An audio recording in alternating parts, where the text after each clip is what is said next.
नमस्कार, मी संकेत Deshpande. Top news मराठीमध्ये आपलं स्वागत. संपूर्ण जून महिन्यात दांडी मारल्यानंतर आता पुण्याला मुसळधार पावसानं चांगलंच झोडपलंय. आज पुणे शहरात काही तासांमध्ये इतक्या मोठ्या प्रमाणात पाऊस पडला की अगदी तळाशी गेलेली धरणं चांगल्या स्थितीत भरलेली दिसत आहेत.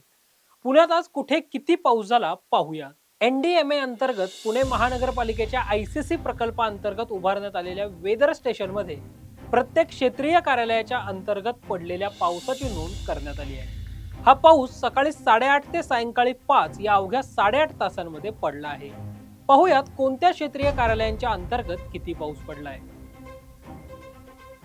खडकवासला क्षेत्रीय कार्यालय 20.60 मिलीमीटर, ढोले पाटील रोड क्षेत्रीय कार्यालय 27.60 मिलीमीटर, एरवडा कळस धानोरी क्षेत्रीय कार्यालय 45 मिलीमीटर, नगर रोड वडगाव शेरी क्षेत्रीय कार्यालय 45.60 मिलीमीटर, बावधन क्षेत्रीय कार्यालय 41.80 मिलीमीटर, शिवाजीनगर घोले रोड क्षेत्रीय कार्यालय 37 मिलीमीटर, वारजे कर्वेनगर क्षेत्रीय कार्यालय 36.60 मिलीमीटर, सिंहगड रोड क्षेत्रीय कार्यालय 30.40 मिलीमीटर, वानवडी रामटेकडी क्षेत्रीय कार्यालय 26.80 मिलीमीटर, कोंढवा येवलेवाडी क्षेत्रीय कार्यालय 16.40 मिलीमीटर, हडपसर मुंढवा क्षेत्रीय कार्यालय 12.20 मिलीमीटर, भवानीपेठ क्षेत्रीय कार्यालय 33.80 मिलीमीटर, बिब्बेवाडी क्षेत्रीय कार्यालय 26 मिलीमीटर, कसबा विश्रामबाग क्षेत्रीय कार्यालय 37.20 मिलीमीटर आणि सर्वाधिक मिलीमीटर पाऊस हा औंध मानेर क्षेत्रीय कार्यालयाच्या कार्यक्षेत्रात झाला आहे. या ठिकाणी तब्बल 62.60 मिलीमीटर पावसाची नोंद झाली आहे.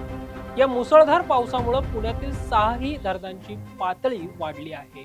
6 जुलै रोजी सायंकाळी 5 वाजेपर्यंत कोणतं धरण किती टक्के भरलं पाहूयात.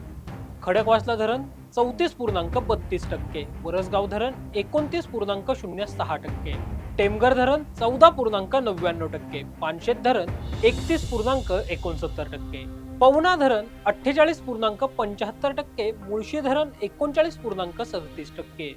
आज एका दिवसाच्या पावसानं पुणेकरांना पाणी टंचाईच्या टेन्शनमधून थोडासा दिलासा मिळालाय.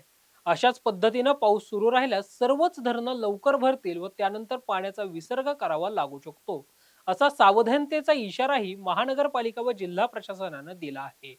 या व्यतिरिक्त आज दिवसभर मुसळधार पावसामुळे अनेक नागरिकांचे जीव धोक्यात आले होते. याच अनुषंगानं पूरबाधित ठिकाणांवरून एकूण 75 कुटुंब व 300 नागरिकांचं सुरक्षित स्थळी स्थलांतर करण्यात आलंय.